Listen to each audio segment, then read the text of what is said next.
चलो तो बगैर रुके हुए चलते हैं। कोशिश ये रहेगी हमारी आज के क्लास में, जैसा कि आप लोग जानते हैं कि इस बार हमने टोटल 20 टॉपिक लिया है। इसमें स्पेसीज भी है, बहुत सारी चीज है। तो कोशिश अगर सपोज कीजिए कि 40 मिनट क्रॉस कर जाता है तो हम लोग 5 मिनट का इंटरवल ले लेंगे, ठीक है? इट्स ओके, ये ठीक रहेगा? हेलो, ठीक है। जी तो सर। हाँ, तो अब हम ये अपना शेयर करते हैं और फिर बगैर रुके ये शेयर हो गया। अब आप लोग क्लियर दिखाई दे रहा है? ओके। Yes sir. हाँ, ओके। तो आज जो हमारा टॉपिक है वो है basically forest. Forest means protected जो फॉरेस्ट है उसकी बात हम लोग यहाँ कर रहे हैं। और इसमें हम लोग कोशिश जो हमारी होगी फॉरेस्ट, प्रोटेक्टेड एरियाज, स्पेसीज। जैसा कि आपके कुछ बच्चों का कहना था कि भाई स्पेसीज भी रखिए सर, तो देखेंगे कि कौन कौन सी स्पेसीज है। खास करके वो स्पेसीज काफी इंपॉर्टेंट आपका हो जाता है जिसकी पॉपुलेशन या जिसके नंबर बहुत कम है। जैसे कि सपोज करें कि ऑलरेडी पूरे वर्ल्ड में 50 है, 53 है या 60 के आसपास है, तो वो क्रिटिकली इंडेंजर्ड हो जाता है। तो इसको भी हम लोग आज देखेंगे। तो चलिए, बगैर रुके हुए तो इसमें बेसिकली जो फॉरेस्ट है, तो अगर हम देखेंगे जो तीन टॉपिक है हमारा, ये एक दूसरे से इंटर रिलेटेड है। ये आपको मेंस में भी लिखने में काम आएगा। जैसे global forest enhancing the conservation efforts, protected area, safeguarding endangered species. क्योंकि प्रोटेक्टेड एरिया क्यों बनाते हैं हम लोग? क्योंकि हमारा जो इंडेंजर्ड स्पेसीज है उसको सेव करने के लिए। उसी तरह से आइलैंड में क्या होता है, यूनिक आपका इकोसिस्टम होता है। तो इस यूनिक इकोसिस्टम को हम लोग उसके बारे में भी जानेंगे। कुछ कहना चाह रहे हैं तो बोलिए। ओके। सर हाँ और भी स्टूडेंट। हेलो, हाँ बोलिए। सर और भी स्टूडेंट है गैलरी में, उनको ऐड करें। अच्छा अच्छा, और भी है, एक मिनट एक मिनट। हाँ है ओके, सबको हम एडमिट कर लेते हैं, ठीक है? एडमिट हो, अब आगे सब लोग, आगे सब लोग। तो इसको हम लोग जो कोशिश कर रहे हैं, ये बेसिकली इसमें कुछ चीजें हैं जो मतलब हम लोग मैप पे जाने से पहले ये जानना भी बहुत जरूरी है कि क्या क्या है। उसी तरह से आप देखेंगे कि जैसा कि मैंने आपको बताया कि ये सारी चीजें इंटीग्रेटेड है एक दूसरे से, इंटीग्रेटिंग। तो इसमें क्या है, ग्लोबल फॉरेस्ट वॉच जो पूरे दुनिया के फॉरेस्ट को उसको वॉच करता है, उस पर नजर रखता है कि उसको खास करके इफेक्टिवली एड्रेसिंग दे। जो भी प्रेशर, हम जानते हैं कि माइनिंग हो रहा है, जो इकोलॉजिकल डिग्रेडेशन हो रहा है, पोचिंग हो रहा है, ये सारी चीजों की वजह से क्या होता है कि धीरे धीरे आपका फॉरेस्ट का डिक्लाइन होता है। इसकी वजह से इन्होंने किया। और इसमें इंटरेस्टिंग बात यह है कि अगर हम देखेंगे तो इसमें क्या होता है कि पूरा आप मतलब जो टेक्नोलॉजी का काफी यूज किया जा रहा है, यानी रियल टाइम मॉनिटरिंग की बात भी होती है।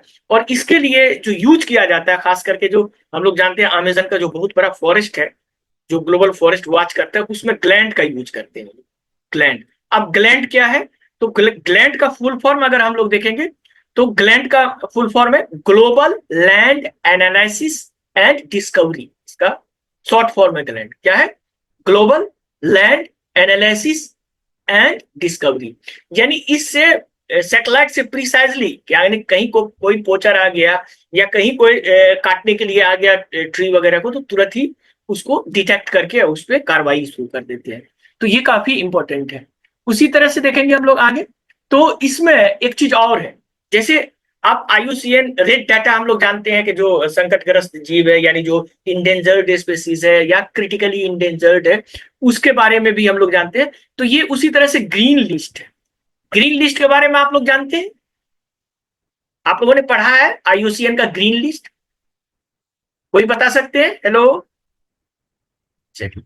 हेलो, चलिए कोई बात नहीं, मैं बता देता सर हूँ। फॉरेस्ट से रिलेटेड। हाँ नहीं, ये बेसिकली फॉरेस्ट कंजर्वेशन से रिलेटेड है। और जैसे हम लोग एक स्पीसीज को करने के लिए बोलते हैं कि ये रेड डाटा लिस्ट में यानी क्रिटिकली इंडेंजर्ड है, तो इसी तरह इन्होंने क्या किया है, फॉरेस्ट के मैनेजमेंट के लिए खास करके effective, effective, equitable and successful. यानी एक तो जो फॉरेस्ट कम्युनिटी है, आप लोग जानते हैं फॉरेस्ट कम्युनिटी आदिवासी वगैरह होता है, उनको उनको मिला के उसके साथ किस तरह से इफेक्टिव तरीके से इसको कर सकते हैं, कैसे प्रभावी तरीके से इसको कर सकते हैं हिंदी में हम लोग कहें तो, अगर तो इसमें ये लिस्ट में जो है ग्रीन लिस्ट, और इसको काफी जो अभी हम लोग पढ़ेंगे बहुत सारे प्रोटेक्टेड एरिया, उसको जिस तरह से हम लोग कहते हैं ना कि ये रामसर साइट में शामिल हो गया, उसी तरह से ग्रीन लिस्ट में शामिल हो गया आईयूसीएन के। तो कौन कौन से शामिल हुए उसको भी थोड़ा देखते हैं। तो अभी जो है एज ऑफ अक्टूबर 2024 तक का डेटा है। मैंने कोशिश किया है इसको अपडेट करने का आप लोगों के लिए। तो अभी तक जो है 87 जो है वो लिस्ट लिया, ग्रीन लिस्ट में शामिल है 87 a protected area across the 20 countries, यानी 20 देशों में इस तरह से है। इसमें से पहला जो ग्रीन लिस्ट में शामिल हुआ था वो चाइना का था, उसका नाम था माउंट होंगसेन इन चाइना।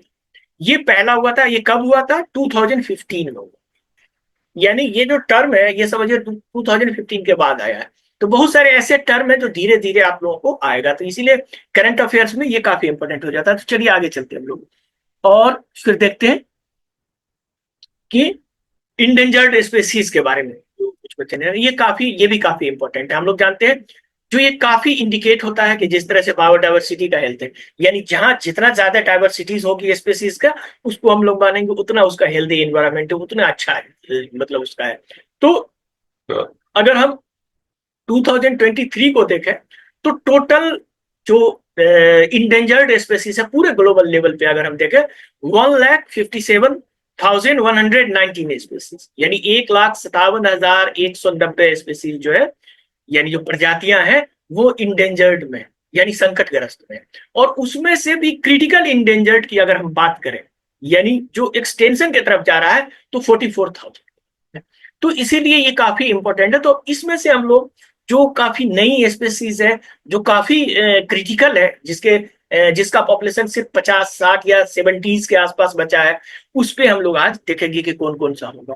तो इसी तरह से बहुत सारे आइलैंड को भी प्रोटेक्टेड किया गया है। जैसे कि मैंने आपको बताया था कि पिछले लेक्चर में कि वेलेस लाइन है, खास करके जो इंडोनेशिया और ऑस्ट्रेलिया के बीच में एक लाइन है, वहां बहुत सारे ऐसे हैं जो जहां मतलब प्रिमेटिव स्टीज मतलब एनिमल्स पाए जाते हैं। जैसे ऑस्ट्रेलिया में देखेंगे आप लोग तो इस तरह के एनिमल्स पाए जाते हैं जो मैमल और रिप्टाइल के बीच में होते हैं, यानी वो अंडा भी देते हैं और दूध भी देते हैं, जैसे कि प्लेटिपस है।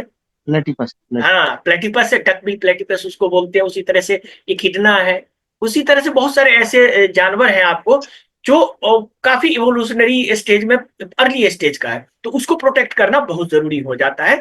तो इसीलिए सर्टेन आइलैंड पे ही वो पाए जाते हैं, इसीलिए उस आइलैंड को ही पूरा प्रोटेक्टेड एरिया। तो चूंकि तो ये सारी चीजें हैं, जैसे कि उस आइलैंड को क्या करेंगे, ग्रीन लिस्ट में शामिल कर दिया जाता है, या फिर आपका वर्ल्ड हेरिटेज साइट में। तो इसको अगर हम देखें इसी में, तो अब हम लोग देखेंगे प्रोटेक्टेड फॉरेस्ट इन न्यूज। जो जो फॉरेस्ट था, तो इसमें नंबर 1 पे जो होगा वो है cardamom mountain national park Cambodia. इसके बारे में देखेंगे कंबोडिया में ये क्यों न्यूज में था। उसी तरह से Murchison falls national park Uganda, Uganda जिसको आप लोग बोलते हैं। उसी तरह से मानापूल वर्ल्ड हेरिटेज साइट जिम्बाब्वे, ये भी काफी था। उसी तरह से रिजाऊ माउंटेन फिनजैंग नेशनल रिजर्व, ये भी चाइना का है, नाम से ही आप लोग को पता चलेगा वो भी चाइना। उसी तरह से कैट टाइन नेशनल पार्क, ये आपको वियतनाम का है। उसी तरह से देखेंगे माउंट होंगसन चाइना, जो मैंने बताया था कि फर्स्ट ग्रीन लिस्ट में जिसको शामिल किया गया था 2015 में, तो ये आपका है। तो चलिए एक एक करके देखते हैं। तो सबसे पहले हम लोग देखेंगे कार्डेमम माउंटेन नेशनल पार्क जो कंबोडिया में है। तो इसको अगर हम देखें तो कम कार्डेमम माउंटेन नेशनल पार्क जो है लोकेटेड है साउथ वेस्टर्न कंबोडिया। और ये क्या है, इसकी खासियत ये है largest and most pristine expense of wilderness in south east, यानी साउथ ईस्ट एशिया का सबसे बड़ा और सबसे प्राचीन, यानी प्रिस्टाइन। यानी इसमें जैसा कि मैंने बताया कि जो सर्टेन ऐसे ऐसे एनिमल्स हैं जो इवोल्यूशनरी स्टेज वाले आपको मिल जाएंगे, जो आपको कनेक्टिंग लिंक टाइप के मिल जाएंगे। तो ये काफी इंपॉर्टेंट है इसको बचाने के लिए। तो इसमें आप देखेंगे इसको फोकस किया गया वेरियस कंजर्वेशन और खास करके ग्लोबल पार्क डिफेंस। ये भी काफी इंपॉर्टेंट है। ये सारे टर्म हमने जान के रखा था कि ये टर्म आपको अगर एग्जाम में आएगा तो आप लोग इससे अनअवेयर नहीं होंगे, आप लोग अवेयर होंगे कि हाँ हमने सुना है ग्लोबल पार्क डिफेंस प्रोग्राम क्या है।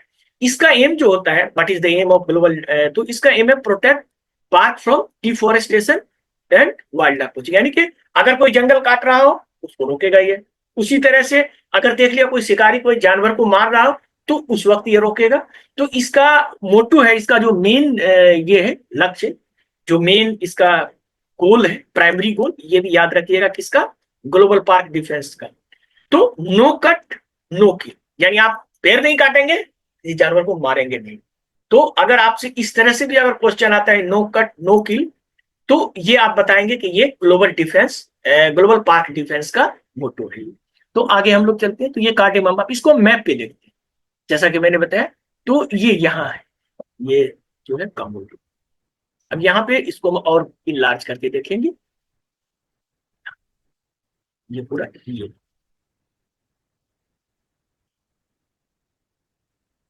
एक तो कार्डेमम जो है अपने लोग का इंडिया में भी हम लोग जानते हैं कार्डेमम की पहाड़ियां, और ये कार्डेमम का यस ये, नीलगिरी हिल्स। हाँ हाँ, नीलगिरी वाला हिल्स जो है उसको हम लोग इंडिया में पढ़ेंगे, लेकिन ये भी है। इसीलिए हम इसको जान के लिए, ताकि आप लोग अगर इस तरह से आए कंबोडिया वाला इस तरह से आए तो वहां कंफ्यूज नहीं होना है आप लोगों को। ठीक है, चलिए। Yes sir. हाँ आगे चलते हैं हम लोग। तो मर्चूशियन फॉन नेशनल पार्क युगांडा, ये युगांडा में है, आप जानते हैं क्रिटिकल, खास करके अफ्रीकन बायोडायवर्सिटी के लिए। और ये काफी इंपॉर्टेंट है क्योंकि इस यहाँ आपको 70 मैमल एंड 440 बर्ड स्पेसीज पाए जाते हैं, यानी काफी वैरायटी है। और यहाँ जो है बेसिकली पावरफुल वाटरफॉल है, काफी खूबसूरत है। और इसमें आपको मिलेगा, इसके साथ ही यहाँ जो एलिफेंट है इसकी भी एक खासियत है, चूंकि एलिफेंट वगैरह इसमें उसको प्रोटेक्शन भी दिया गया है। आप देखेंगे तो 40% जो युगांडा का ऑयल रिजर्व है वो इसी के अंदर निकला है। तो सबसे इसलिए न्यूज में आया था कि न्यूज में ये था कि अब जो युगांडा की सरकार है वो चाह रही है यहाँ खुदाई करना, वहां कुआं को निकालना। तो डिफिनेटिव बात है यहाँ सारे स्पेसीज तबाह होंगे, आपके बर्ड स्पेसीज तबाह होंगे। तो इसको लेकर के काफी न्यूज आया था उस टाइम में, 2024 के मिड में आया था ये सारी चीजें। तो ये आप देखेंगे ये काफी इंपॉर्टेंट है, ये आप देखेंगे तो ये इसको भी हम लोग मैप पे देखते हैं। तो मैप पे चलिए, तो पहले तो ये देखिए, तो ये कितना खूबसूरत है, यहाँ लोग टूरिस्ट जाते हैं घूमते हैं, ये सारी चीजें हैं। आप इसी के पास में आपको तेल निकला है, और जानते हैं कि तेल जब निकलता है तो लोग सोचता है कि बस पैसा चाहिए, चाहे वो इन्वायरमेंट कहीं भी चला जाए। तो इसको लेकर के भी काफी कंसर्न। तो आगे हम लोग देखते हैं इसका मैप, यहाँ यहाँ पे हाँ, क्या यहाँ पे तो मैप भी हमने इसको, अब हम लोग चलते हैं मानापुल वर्ल्ड हेरिटेज साइट जिम्बाब्वे, ये भी एक अफ्रीका का काफी इंपॉर्टेंट है, वो थोड़ा सा आप देखेंगे तो साइड। तो ये recently news due to various significant development, खास करके इसके कंजर्वेशन स्टेटस जो है उसके बारे में, और इकोलॉजिकल इंटीग्रिटी। इसकी एक नई चीज आई थी खास करके जो 2019 के बाद, यानी 2019 से अभी तक एक भी एलिफेंट का शिकार नहीं हुआ है, और उसको रोकने में ये कामयाब रहा है। यानी जो प्रोटेक्शन मेजर अपनाया जाता है जिसके लिए, तो इसके लिए इसको काफी सराहा गया, काफी इसकी तारीफ की गई कि इसके बहुत बड़ा अचीवमेंट है इनका, कि recent absence of elephant poaching within the Mana National Park, success attributed to the dedicated of the bush life support unit. ये basically bush life support unit वहां का था, received substantial support from the global conservation. तो उन लोगों को पैसा भी मिलता था और ये प्रोटेक्शन करते थे। असल है कि देखिए हम लोगों के यहाँ भी, या जहां भी थर्ड वर्ल्ड कंट्री है वहां काफी इसके लिए पैसे मिलते हैं, लेकिन होता क्या है कि ज्यादातर जो गरीब कंट्रीज है वहां करप्शन इतना है कि वो सारा पैसा वही लोग खा जाते हैं, तो वो फिर हो नहीं पाता है। तो इसीलिए अगर कहीं सक्सेस होता है तो ये भी न्यूज में आ जाता है कि काफी सक्सेस हुआ है। इसको हम लोग देखेंगे फिर से मैप पे, तो ये यहाँ है, यहाँ पे ये जो देख रहे हैं ये। तो ये अफ्रीका का। तो अफ्रीका से फिर आगे हम लोग निकलते हैं और आगे फिर चलते हैं। तो reserve mount Fanjing national nature reserve, ये चाइना में। अब इसको हम लोग देखेंगे तो ये रिसेंटली इंट्रोड्यूस, ये सबसे नया आपका IUCN में लिस्ट हुआ है। खास करके अभी जैसा कि मैंने आपको बताया था कि 87 है, तो इसका जो रैंक था ये जो हुआ था 72 रैंक पे इसको शामिल किया गया था। तो अभी एज अक्टूबर 2024, यानी अक्टूबर 2024 तक 87 अभी इसमें शामिल हो चुका। हो सकता है फिर से नया लिस्ट आए 2025 में। तो ये होगा। तो हाँ रेहान बोलिए, क्या बोलना चाहते हैं? सर इंडिया का भी कोई फॉरेस्ट है इस लिस्ट में? इंडिया का फॉरेस्ट अभी 72 था। अभी हम इंडिया नहीं देखे थे, अभी हम जो टॉप 10 रिसेंट शामिल हुआ है, खास करके इसमें वही जो हम कैट 10 वाला है वो शामिल हुआ है। तो नया ग्लोबल लेवल पे हमने देखा है। इंडिया वाला पे आएंगे तो हम एक बार चेक कर लेंगे, ठीक है? ओके। जी सर। हाँ, इंडिया पे हम लोग आएंगे तो चेक कर लेंगे कि ये ग्रीन लिस्ट में इंडिया के कितने हैं। अगर नहीं है तो भी पता करेंगे, और है तो बताएंगे आपको, ठीक है? ये बहुत अच्छा आपने कहा। इंडिया पे हम फोकस करके हम लोग अब ये तो हमारा थर्ड थर्ड क्लास हो ही गया। दो इसमें वर्ल्ड लेवल पे बचेगा। अभी कल वो मरीन वाला हम लोग पढ़ेंगे कि कौन सा ओशन सी वगैरह वाला है। और उसके बाद जो कॉन्फ्लिक्ट वाला है वो तो हमारा ग्लोबल खत्म हो जाएगा, फिर इंडिया का हो जाएगा। तो कोशिश हमारी होगी कि जितना ज्यादा से ज्यादा हो सके कवर करके। तो इसमें खास करके इसका जो यूनिकनेस है, आपने इसका देखेंगे तो इसमें यूनिक है मेटामॉर्फिक रॉक पिलर। यानी इस तरह का है, आप लोग देखते होंगे सोशल मीडिया पर इस तरह का बहुत सारे रील वायरल होते हैं, उसमें इसका बहुत फोटो आपको मिलेगा। इसमें काफी बायोडाइवर्सिटी है। और ये यहाँ आपको रिजार्व गोल्डन मंकी, या जिसको गोल्डन गिब्बन कहते हैं, उस टाइप का बंदर पाया जाता है। उसी तरह से चाइनीज जायंट सिलेमेंडर, बहुत सारे ऐसे स्पीसीज है वो यहाँ पाया जाता है।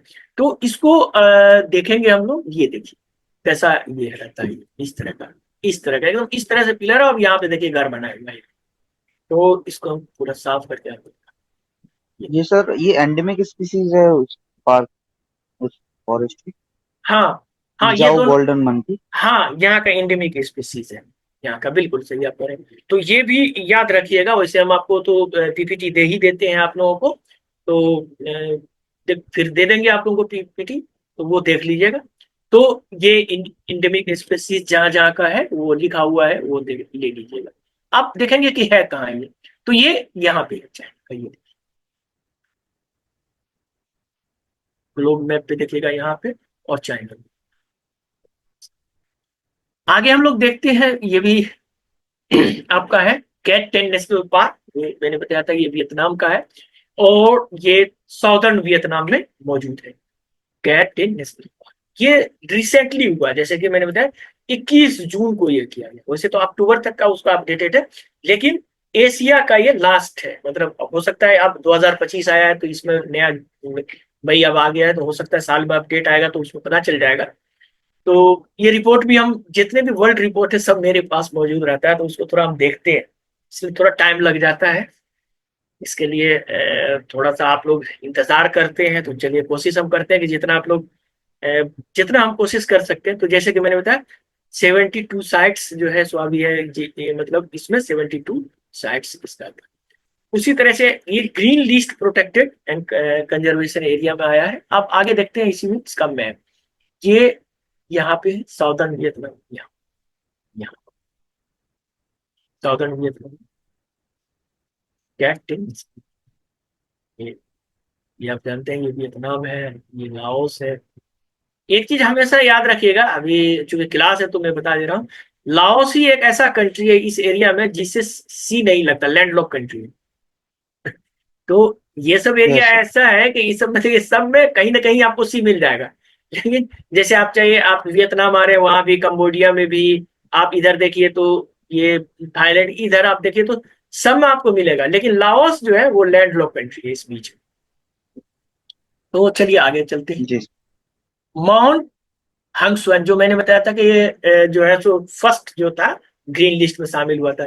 इसको येलो माउंटेन के नाम से भी जाना जाता है। जैसा कि मैंने आपको बताया कि अगर माउंट वांगसन नहीं आपको बोला जाए, मतलब नहीं दिया जाए, तो हो सकता है येलो माउंटेन। जैसे हम लोग जानते हैं ना कि येलो रिवर है चाइना में, उसी तरह से येलो माउंटेन हो गया ये उसी तरह ये अनोई प्रोविंस चाइना में है।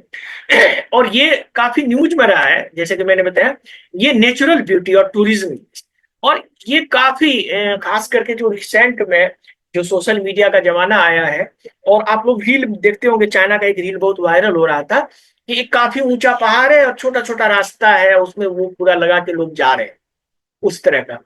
तो इससे इसका टूरिज्म बूम हो गया काफी, मतलब इससे मतलब पूरे वर्ल्ड से इस बार सबसे ज्यादा टूरिज्म यहाँ पे आया।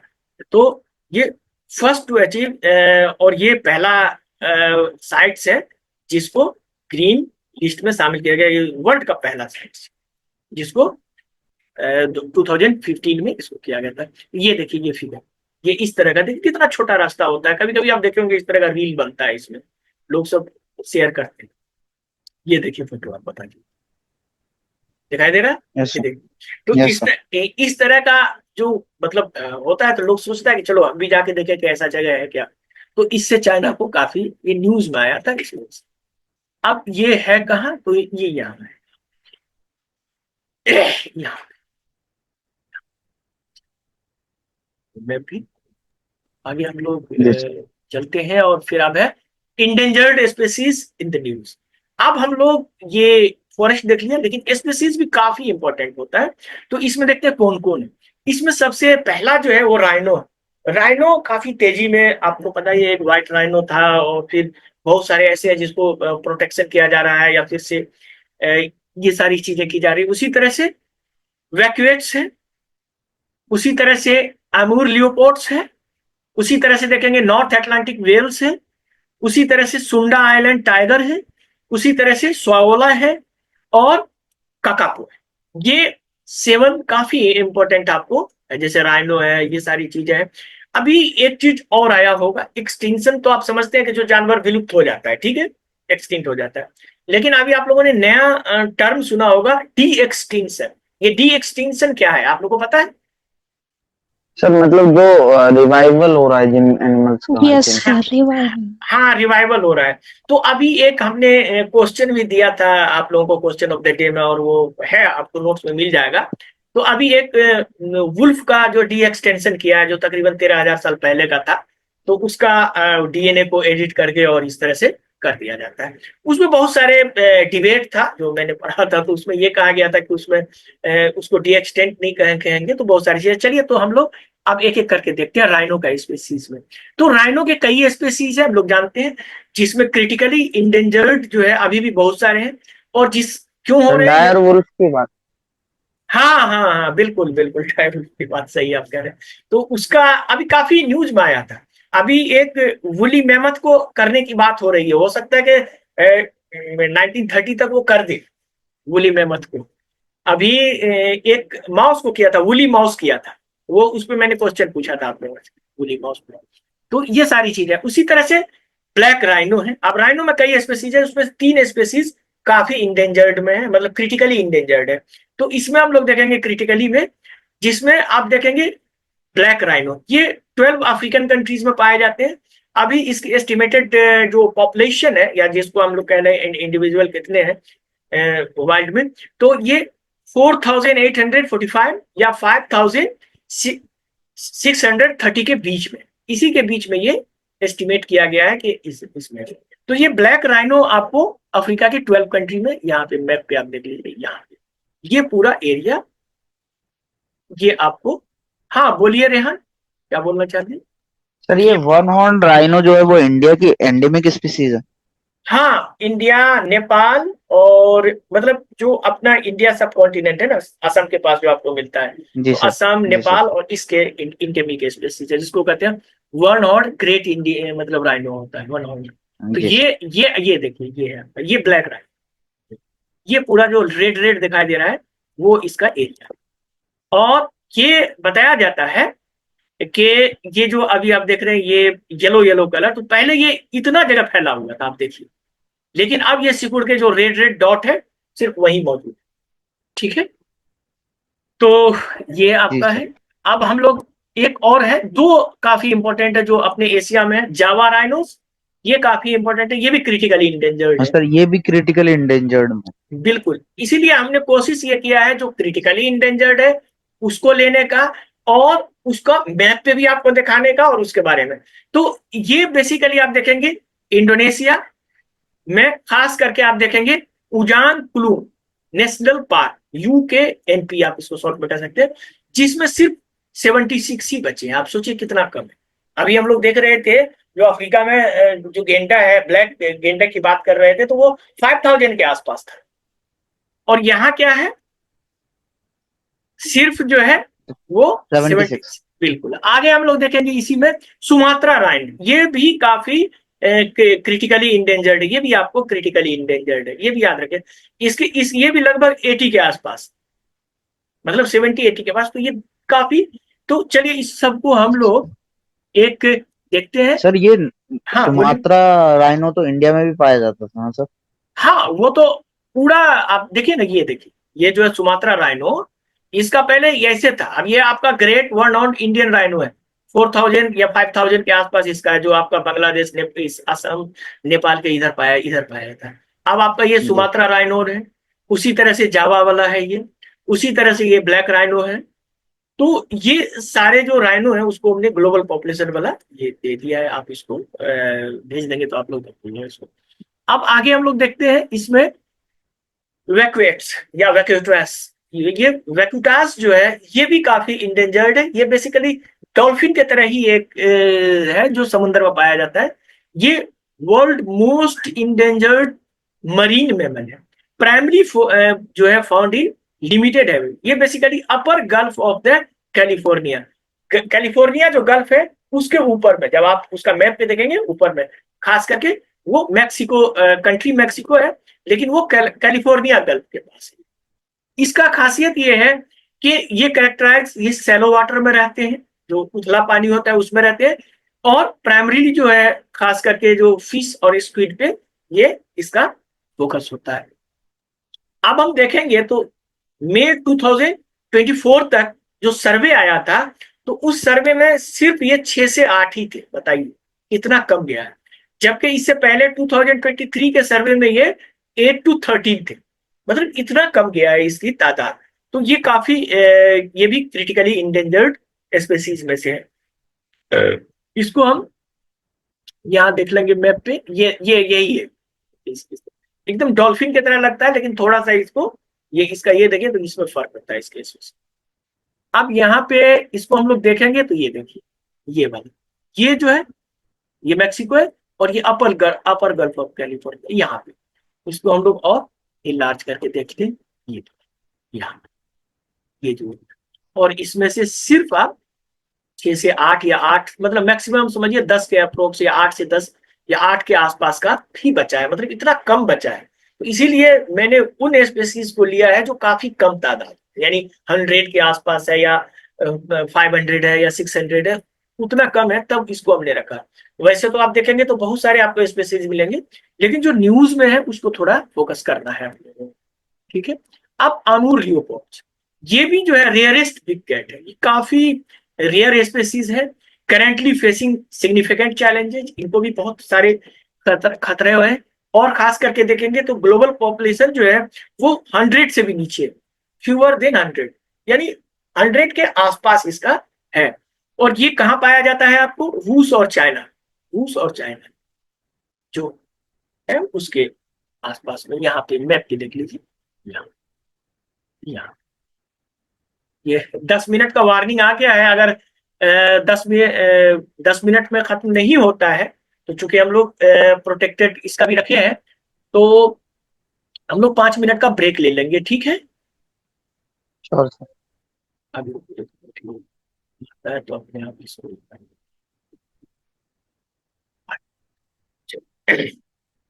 तो ये देखिए, ये चाइना है और ये रूस है, इसके बीच में जो ये एरिया है यहीं पे ये पाया जाता है। इसको हम लोग और इलाज करके देखते हैं। ये अब ये हिस्टोरिक तौर पे आप देखिए कहाँ था, साउथ कोरिया में था, नॉर्थ कोरिया में था, चाइना में था, रूस में था, लेकिन अब ये सिर्फ सिमट के जो ये ब्लू कलर आप देख रहे हैं, सिर्फ चाइना और रूस में मौजूद है। तो काफी इसकी जो स्पीसीज है, और ये जैसे कि मैंने बताया लेस देन 100 या 100 के आसपास ये मौजूद है। तो अब नॉर्थ अटलांटिक राइट व्हेल्स, ये भी काफी कम पॉपुलेशन इनका बचा है। ये भी most endangered whale species in the world, most endangered large, यानी आप जानते हैं जो लार्ज मेमल्स में वेल्स आते हैं हमारे, तो इसका जो है क्रिटिकली इम्पैक्टेड हुआ। और खास करके आप देखेंगे तो 2025 में इसका एस्टिमेटेड पॉपुलेशन जो है वो बढ़ा है 17, और 2024 में के 22 में था ये 356 था। अब सोचिए 356 था और इसका जो कंजर्वेशन एफर्ट लगाया गया, तो ये 2025 का जनवरी का आंकड़ा है, तो जनवरी में 372 के आसपास ये पहुंच गया ये टोटल। तो ये एक सक्सेस स्टोरी था, तो ये न्यूज में आया था। तो इसका नाम था नॉर्थ अटलांटिक व्हेल। ये कहाँ नॉर्थ अटलांटिक में पाया जाता है, ये एरिया, पूरा एरिया आप देख सकते हैं।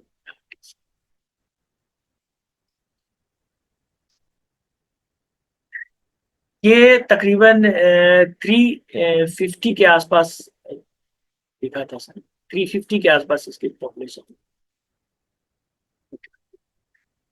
350, 350 था, 372।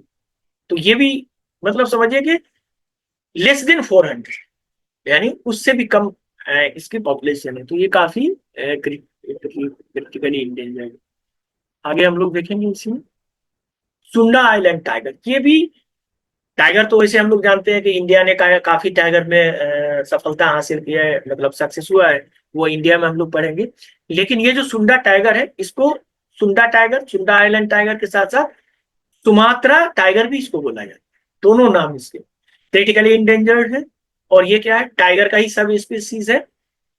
ये बेसिकली सिर्फ इंडोनेशिया में ही पाया जाता है और सुमात्रा में ही, विथ 400, जैसा कि मैंने बताया 400 के आसपास। इससे पहले हम लोगों ने देखा था कि जो नॉर्थ अटलांटिक वेल था वो भी 400 के आसपास था, या 372 था, हो सकता है भर के 400 हो जाए।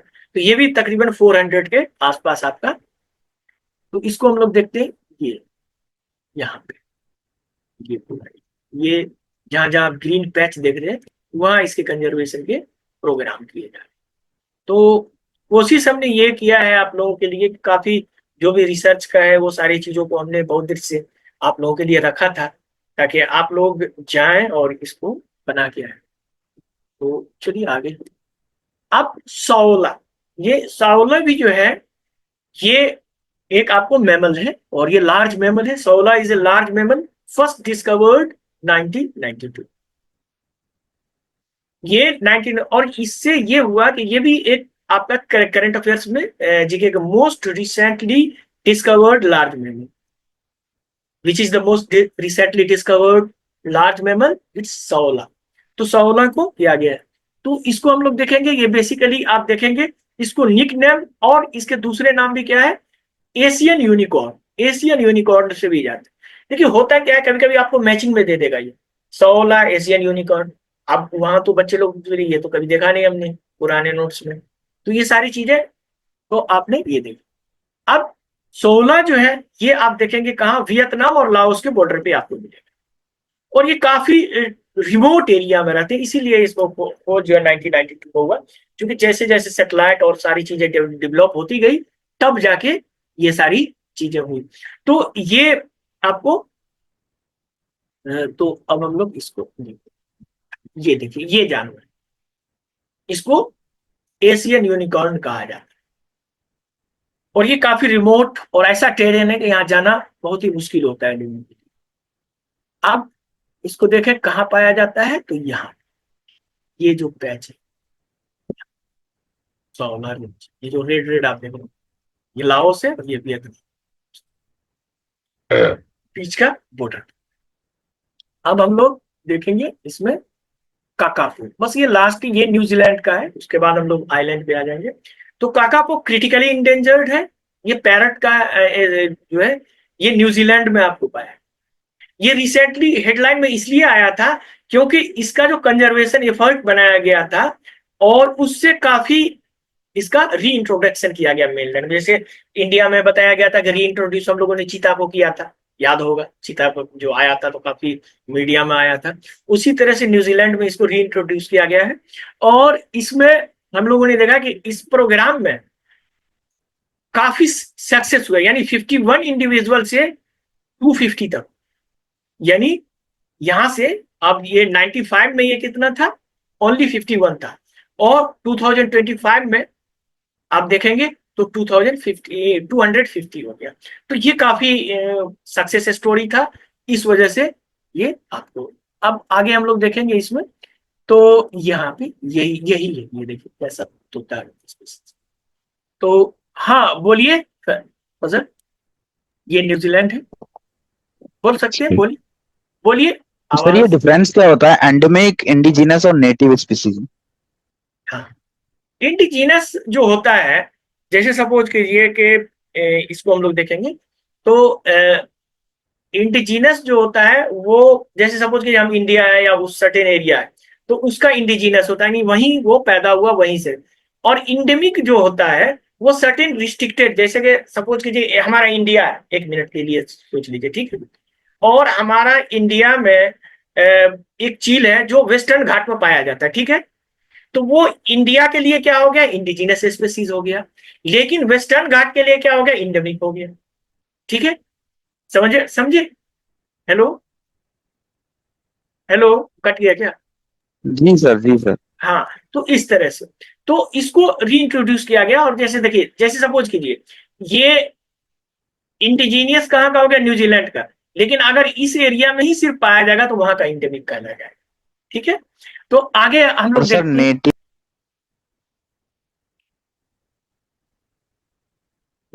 नेटिव।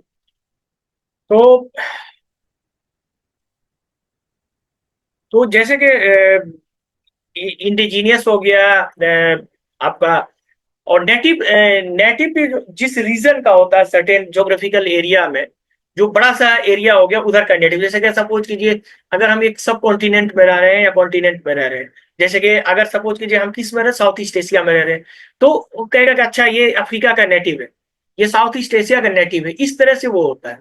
इसको हम लोग कोशिश ये करेंगे आप लोगों को इसको और क्लियरिफाई करने के लिए कि ये तो अभी काफी टाइम बहुत कम है आप लोगों के पास भी, तो हम एक कोशिश ये करेंगे कि इन्वायरमेंट का भी इस तरह से मतलब कुछ एक प्रोग्राम हम लोग रखें।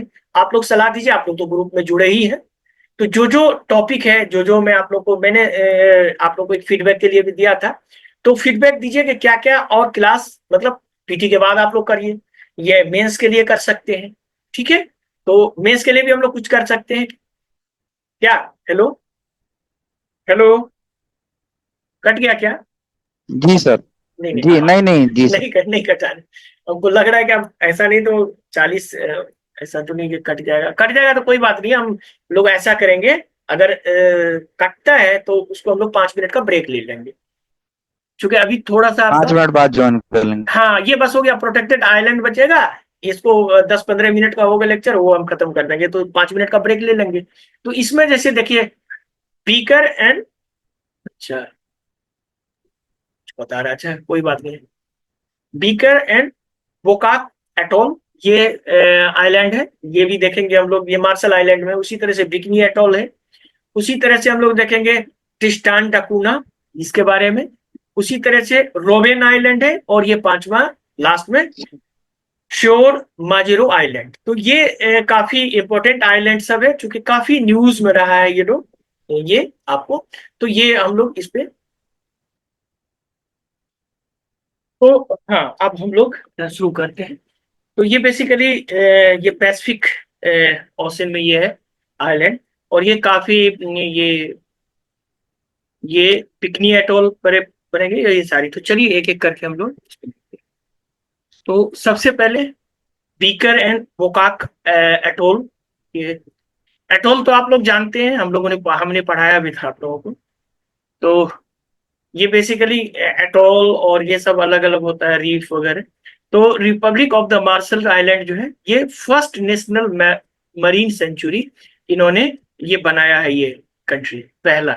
और ये protecting the waters around the remote north most atoll and because ये काफी दूर तक है, और आप देखेंगे तो ये काफी उसी तरह से देखेंगे इसका जो एरिया है, एरिया तकरीबन 48,000 स्क्वायर किलोमीटर है, और ये फुल्ली प्रोटेक्टेड फ्रॉम फिशिंग है। ये बहुत यूनिक चीज है इसमें, यानी आप कोई प्रोटेक्टेड एरिया है, इसमें आप फिशिंग भी नहीं कर सकते, उसके अलावा अदर डिस्ट्रक्टिव एक्टिविटी तो इसमें प्रोहिबिटेड है पूरी तरह से। तो इसको हम लोग देखते हैं आगे इसका मैप पे। तो ये पूरा जो एरिया है यहाँ पे, ये एरिया, ये थोड़ा सा पापुआ न्यू गिनी से ऊपर चलेंगे तो ये पूरा एरिया मार्शल आइलैंड है, पैसिफिक ओशियन में। इसमें नहीं, मैप पे पता चलेगा, यहाँ पे जब लार्ज करके देखेंगे तो ये देखिए, ये आपका बोका और ये बीकर, ये ये दोनों एरिया, और इसका पूरा प्रोटेक्टेड है कि इस एरिया को पूरी तरह से प्रोटेक्ट कर दिया कि आप फिशिंग वगैरह नहीं। ये एरिया खासियत ये था कि ये एरिया काफी रिमोट है, आप देखेंगे तो यहाँ पे बहुत सारे लोग जो है, मतलब वेस्ट भी, न्यूक्लियर वेस्ट भी इसके, आप जानेंगे कि सबसे ज्यादा बिकनी आइलैंड के बारे में इसके बाद आगे बढ़ेंगे, तो वो भी मार्शल आइलैंड का ही पार्ट है।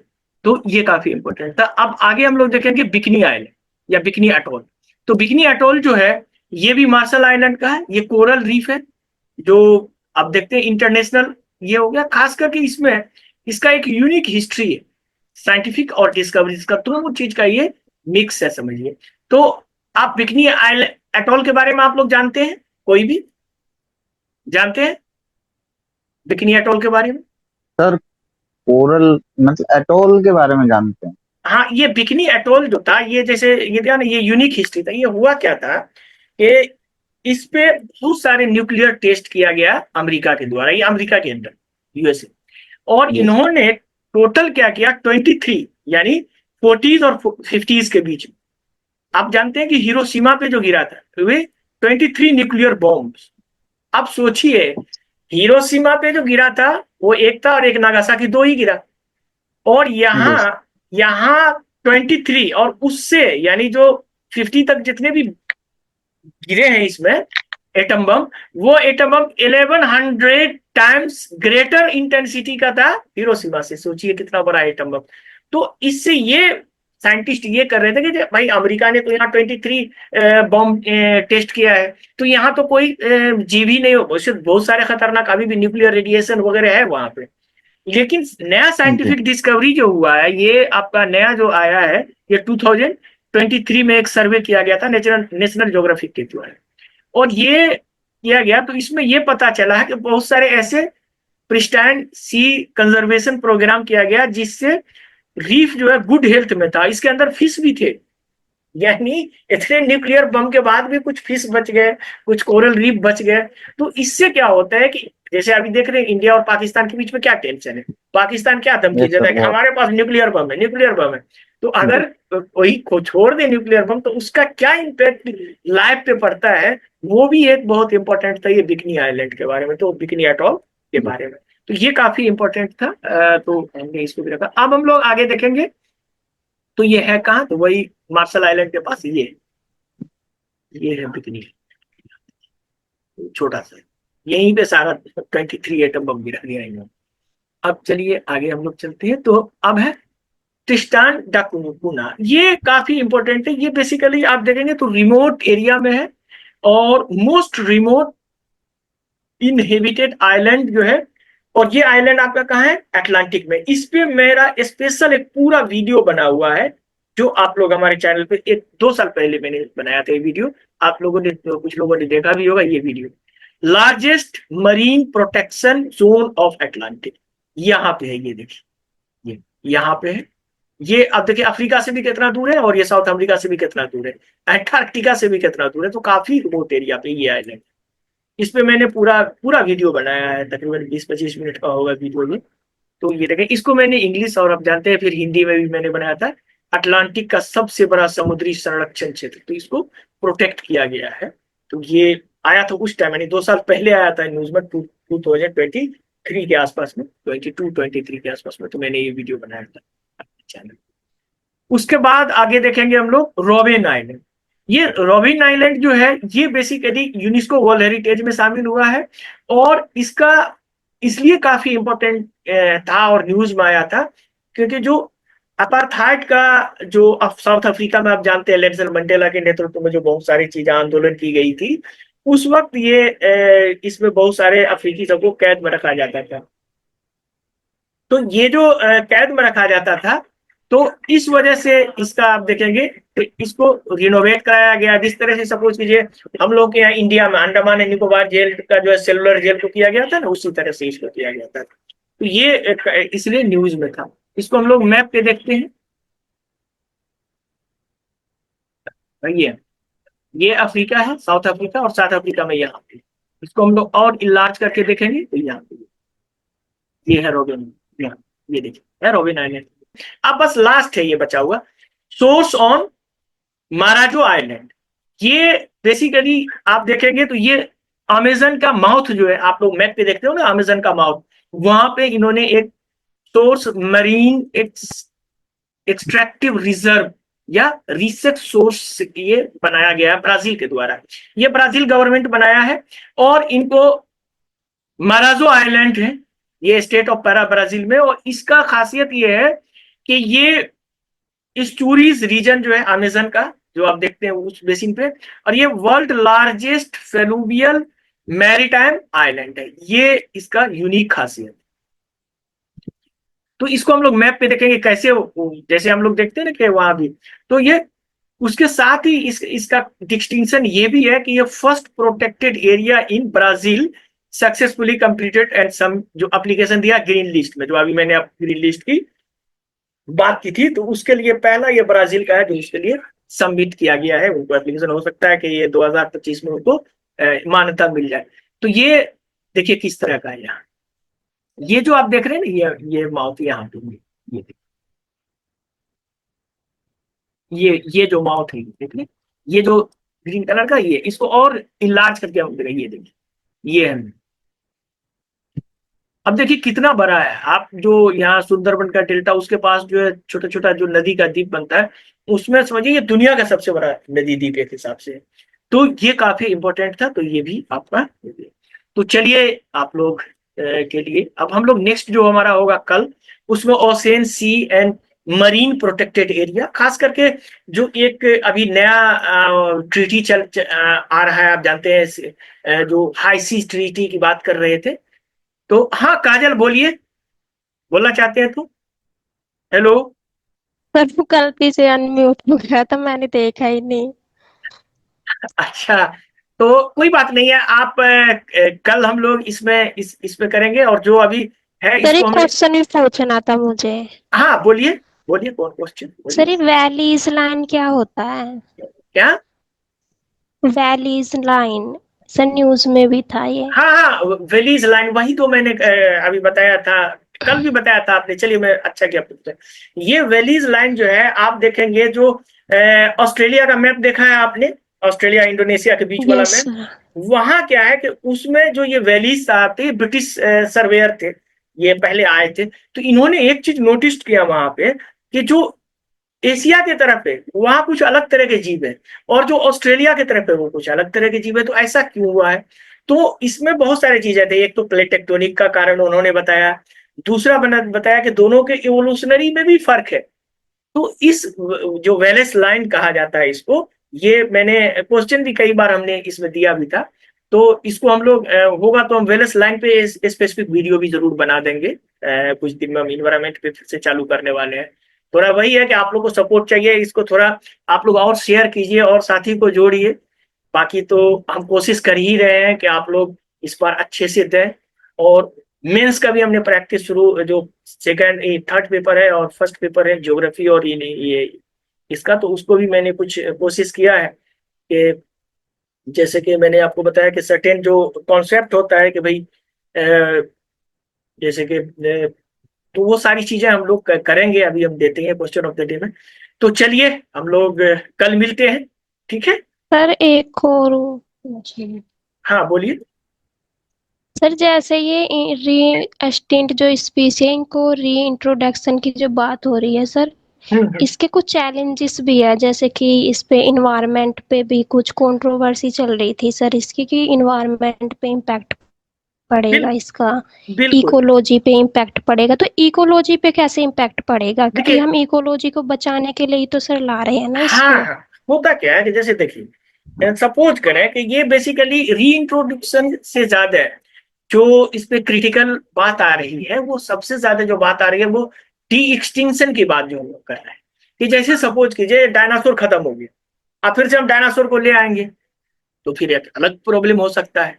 तो अब दूसरी बात ये है कि जैसे अगर हम अपने अप, इंसान को देखें, तो इंसान जो हमारा बॉडी है उसके अंदर हम लोग जानते हैं कि कितना है, 36 ट्रिलियन आपको सेल है इंसान के बॉडी के अंदर। उसके अंदर उसके जीन्स है। तो अगर मान लिया, सपोज कीजिए कि अगर ह्यूमन एक्सटिंक्ट अगर किया और चिंपांजी से अगर ह्यूमन करवाना पड़े, ये बनाना पड़े किसी साइंटिस्ट को, तो चिंपांजी का भले 98, लेकिन वो जो 2% है वो भी लाखों में हो जाता है। तो अब उतना को कैसे जीन एडिटिंग किया जाएगा? हाँ, इन फ्यूचर में अगर हो तो, चूंकि डेफिनेटली बात है कि आज से 10,000 साल पहले कोई जानवर चला गया अर्थ से, उसके बाद उसके जगह कोई दूसरा जानवर ले लिया, अर्थ का एनवायरमेंट अलग हो गया। अब वहां फिर से जब उसको करेंगे तो फिर से हो सकता है कि उस पर इंपैक्ट पड़े, ये भी हो। ठीक है, ओके।